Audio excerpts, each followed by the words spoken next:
Hi, welcome to Big Time Paranormal. My name is Larry Gonzalez and I thank you for being here. Now, this segment's been thrown off a little bit because Worldwide Paranormal Network had some technical difficulties a couple weeks ago. And so last week's segment that you saw was actually meant for 2 weeks or the week before. And so it kind of worked out for the best because there wasn't a whole lot that I could find last week. So what I found last week is being combined with what I found for this segment as well. So I can bring you something much fuller. So let's start off with some of the news. The first piece of news, now this piece of news is something that you would see in any local news, whether it's New York, LA, Chicago, San Francisco, whatever. But this happens to come from Memphis, Tennessee. Now, watch the segment. It's like any other report that you would see on the evening news on your local television. And when we come back, I'll tell you what happened after that report was put out. Babe, I love you. The last words from a convicted bank robber to his fiancée just 1 hour before he robbed again and then committed suicide. Good evening. I'm Joyce Peterson. And I'm Cameron Harper. Tonight, Marvin Emerson's family is wondering how his life went so wrong again. Emerson shot himself yesterday when he was cornered by police after a car chase. Local 24's Eli Ross is live in the control room with the fiancé's emotional interview. Eli. Well, Joyce and Cameron, Carolyn Ambrose says yesterday morning started like so many recently, with her and her fiancé Marvin kneeling in prayer. It wasn't until around 4 o'clock that she got a frantic phone call from their son. Even then, she told me this evening, she wasn't expecting this. All I can do is just be a strong backbone for my mom. For the family left behind, the pain is compounded by the confusion. Just to hear this news is all bad. It's all bad news. The bad started Tuesday morning when Memphis police say Marvin Emerson robbed this Wells Fargo on Poplar Avenue. What happened? What started all this chaos? What brought on this confusion? Only God knows. Police chased Emerson, it all ending here on Walnut Grove. According to MPD, as officers tried to arrest Emerson, he pulled a gun and then shot himself in the head. I'm just dumbfounded. I'm floored. I don't, words cannot explain or express how I feel right now. The hurt is deepened because after a long struggle, things lately had been good. In March, Emerson had been released from prison after serving nearly all of a 25-year sentence for at least a half dozen other bank robberies. He just wanted the best for all, but, it just went the wrong way. Since then, Carolyn Emerson says the family had been bonding all over again, including at a family member's birthday party last month. He was my best friend. I could talk to him about anything and everything. That, though, now gone. Emerson is left with memories, including their last embrace, hours before things went south. We kissed, and he said, "Babe, I love you," and I tell him I love him. Hoping the question she now has will one day be answered. Just hope to see him one day soon. Save me a seat, Peter. Emerson's family said they had no indication or warning prior to yesterday morning's events. 2 vehicles were hit during that police chase, and we learned today both drivers are expected to be okay. Live in the control room, Eli Ross, Local 24 News. Okay, so like any other local news that you would see a story like that, you would think that was normally the end of the story, but it turned out that it wasn't. It's actually kind of the beginning of the story. Now, remember, this is a show about the paranormal. So what happened after that, it's been over a month since the poor guy committed suicide on a corner. Well, 2 reports came into the Memphis Paranormal Investigation. They have a Facebook page. And 2 reports came in saying that they saw the poor guy's ghost on that corner. Now, the local news in Memphis went out with a reporter to report what people have seen. Unfortunately, I couldn't bring that to you here on this show because I couldn't access it for you to see it. But you really didn't miss anything. people are talking about, oh, we're just standing here seeing if the ghost shows up and this and that.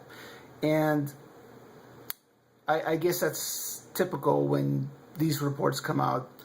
I feel bad for the guy if his ghost really is on that corner, because that means that he has unresolved problems that need to be resolved before he can cross over. And I really feel bad because unfortunately his wife and son is going to hear these reports over and over again. So if anything comes up of it, anything more, I'll make sure to bring it over to you guys so you guys can see it. Maybe somebody will do an investigation on that corner, who knows. But we'll see. We'll see how that turns out. The next video, the next story, the video is interesting. Now, this is something that I have reported on Big Time Paranormal. This man and woman, the husband took a picture of his wife. They were the only ones in the house, and it was for a Facebook page. Now, the Facebook page, you can see the woman, and then in the back, you can see the door with the window in it. And in the window, there's a reflection of a little girl in the window. And apparently they didn't see it when they originally took the picture and they went ahead and put it on Facebook, but a friend of theirs had noticed it, and it went viral because it went on video and so on. So take a look at this and tell me what you think.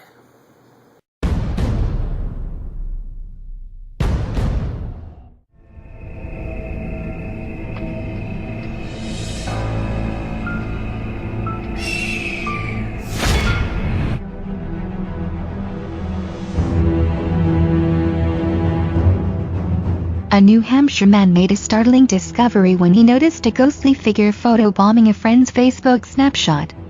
Now, an expert photo analyst is saying that the phantom is real. 2 weeks ago, Daniel Tanner decided to peruse a friend's online photo album when something eerie caught his eye. In the background of an image that shows Tanner's friend posing with her canine companion, what appears to be the ghost of a young girl can be seen peering through a window. "My friend has been claiming for months that her house is haunted," Tanner told Reddit. Her husband took this pic a few days ago. Tanner claims that the only people in the house at the time of the photograph were his friend and her husband, who snapped the image.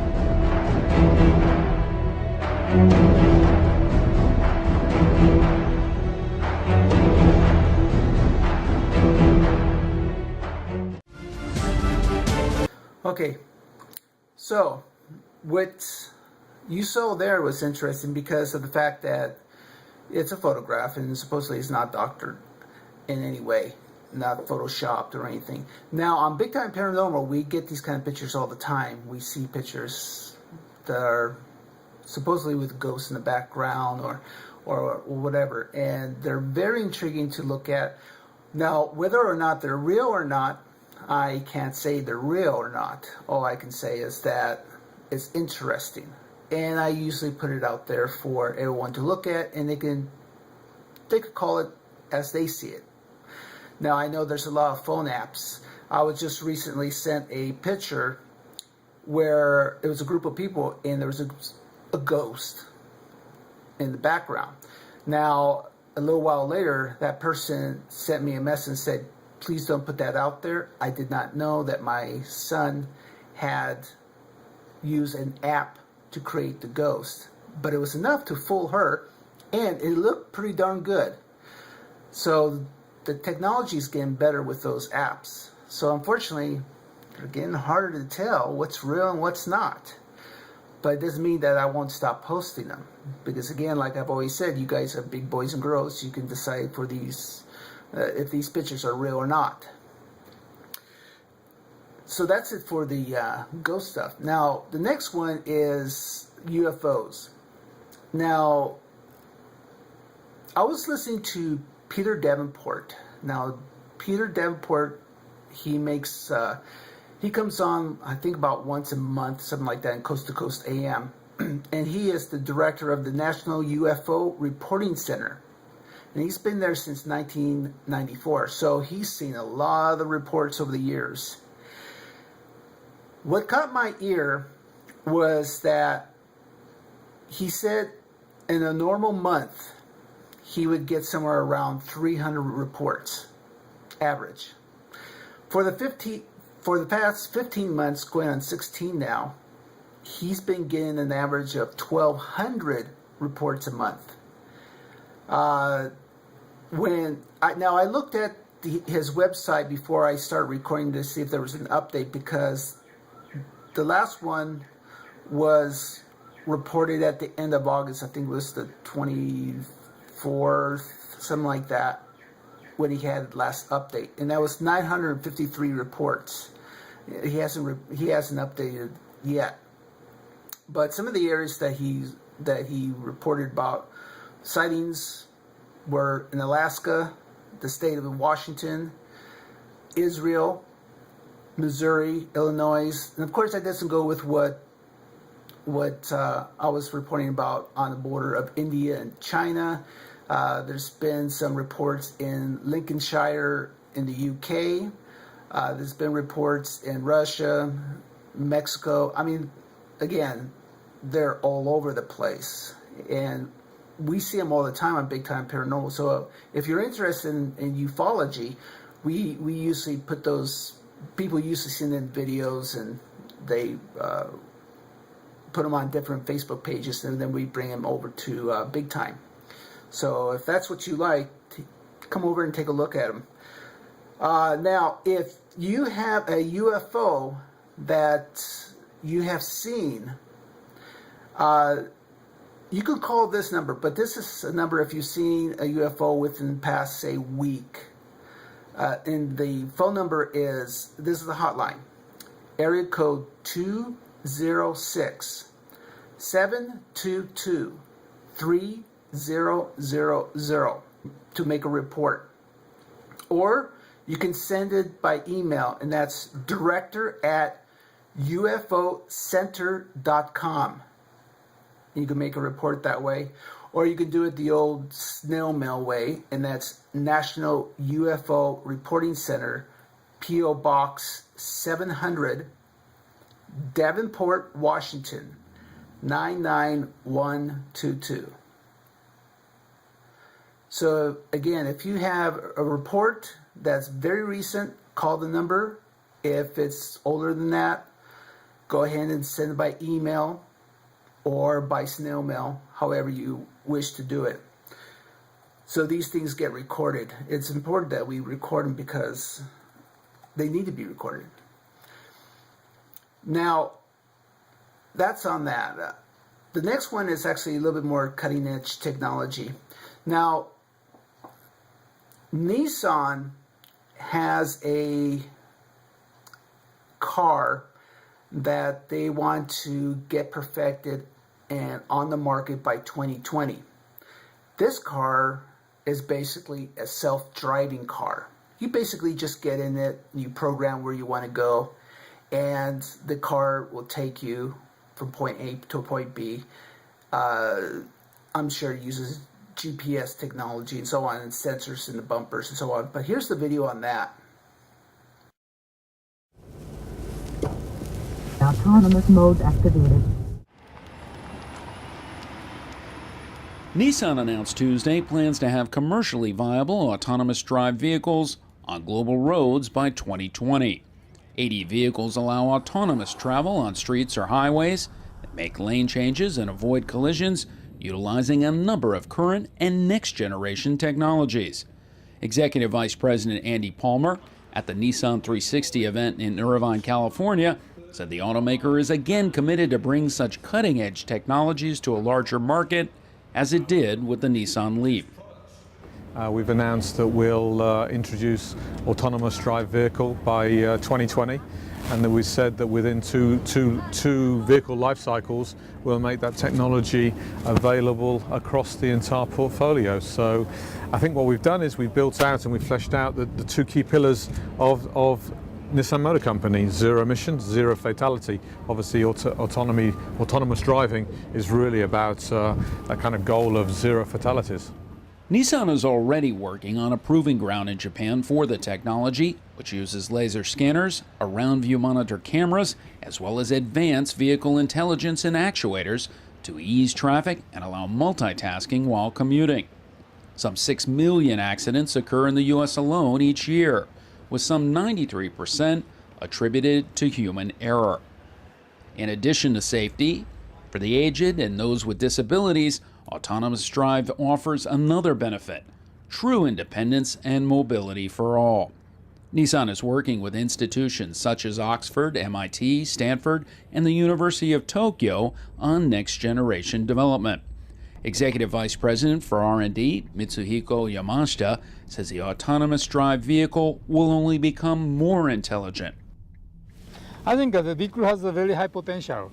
What we can do from this now is accumulating more knowledge or more negotiation with all the traffic conditions, and the vehicle become smarter and smarter, as we accumulate those kind of the knowledge and our database, probably. So this has a big potential. Autonomous drive vehicles will include models beyond the Nissan Leaf, and like the EV, may see an era of what if become what is in the near future.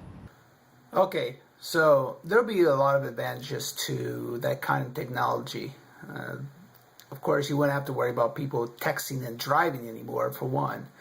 And I'm not sure what the laws would be for someone that's a drunk driver getting into one of those.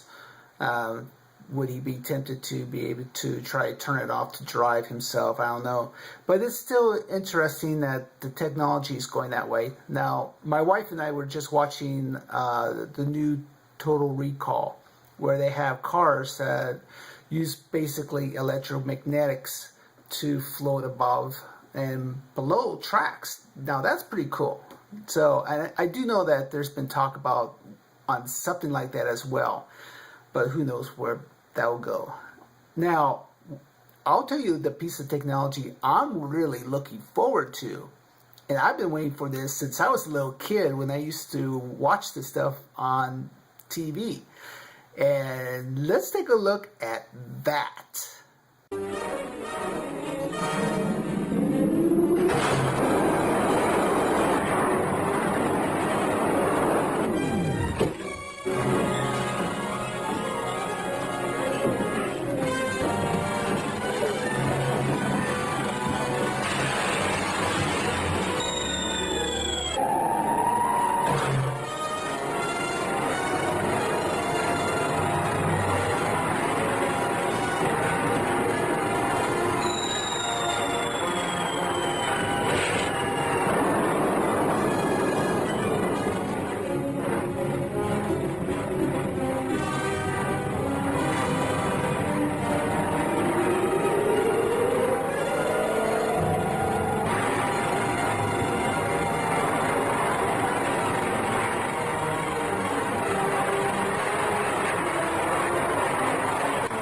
Yeah, buddy.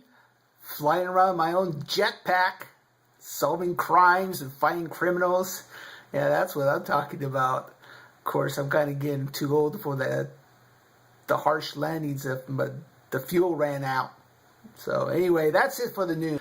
Also, we're getting closer to Halloween, and I'm hoping to be able to get to the local stores, the Halloween stores, and see if I can get into the stores and interview people and stuff like that. But now, if I was Good Day America, no problem. But because I just do this internet show, they're very, no, that's okay, thank you. So it's actually much harder to get into these stores than you would think. But I will do the best I can to get into them. And we'll take a look at some of the newest masks and makeup and stuff like that. So hopefully they'll let me in to do that. So it's getting to be that time of the year for Halloween. Also, I want to talk to you guys about one thing before I leave. Now, I haven't spoke to Kim or Cami over at Worldwide Paranormal Network about this because it's something that I've been kind of mulling over for a while now. And I've had actually several people send me private messages asking if I would put this segment onto a YouTube channel for more access. And also with the idea that videos that I find interesting, I can also put onto that YouTube channel. I've been asked if I was going to create a web page, and those are things we've talked about, but I'm not sure I want to go there. But if you guys are interested in the past segments from Worldwide Paranormal Network, these segments right here that I do for them on there, I would be more than happy to be able to do it. But I would only do it if you guys ask, because first of all, I like how Worldwide Paranormal Network has it set up, because they have the Ustream.com, and you can go into the archives and stuff like that, and that's fine. I'm not sure if I want to do it or not, to be honest with you. But if I get enough people that say they would like to see it, then I would do it. But what I would do for this segment is it would always show on Tuesday night, but I would not put it onto the YouTube channel into, say, Thursday or Friday, to give this network a chance to have people take a look at the show. So I have mixed feelings about it. Would I like to do it? It would be interesting, but I would only do it if people wanted to see it. And I'm kind of iffy about it, mostly because I read a story on CNN.com, and I posted the story on Big Time Paranormal. Maybe some of you have seen it, about the paranormal, and a lot of people are doing the paranormal for fame and stuff like that. And I'm not really... it's fun to do this show, don't get me wrong, but I don't know if I want to do that. It's not really my thing. I've actually started turning down people wanting interviews. It's just not me. It really isn't. So I'll do it if you guys would like to see it. Otherwise, I'm just going to leave it the way it is.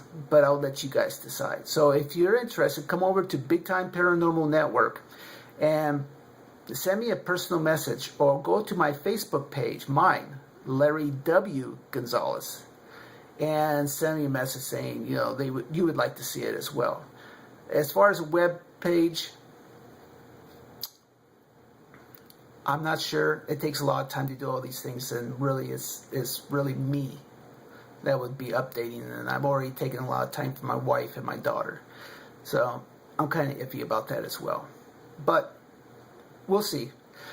That's what I wanted to talk to you guys about. Now, I'm sure Kim and Cammy are right now going, really? But yeah. Anyway, so remember, until next week, today is your day. Go out and make it happen. And we'll catch you next week. Remember, send me a message. And always, remember, Worldwide Paranormal Network, Tuesday nights on Ustream, 6:30 Pacific Standard Time. Tell your friends, your family. Always. We'll talk to you guys next week.